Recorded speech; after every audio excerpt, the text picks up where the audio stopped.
И двамата имахме 5 годишна връзка, което също е много интересно. Вие точно като брати. Много интересно, да. Точно като брати хора.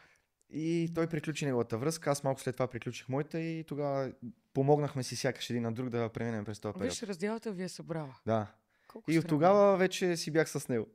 Оттам нататък Оттам беше се събрахме. неразделна Да, любов. бехме неразделни, наистина, постоянно всичко сме правили заедно. Ние буквално. знаеш ли, че с теб се познаваме горе-долу, откакто се познавам аз с кумбата. Горе-долу идентично на Ни времето. познаваме, грубо казвам, защото с него сте си малко са и в къщата сте били, нали, и Да, там да, ваши да, но говоря ти, че Да. технически сме се запознали горе-долу по едно и също време.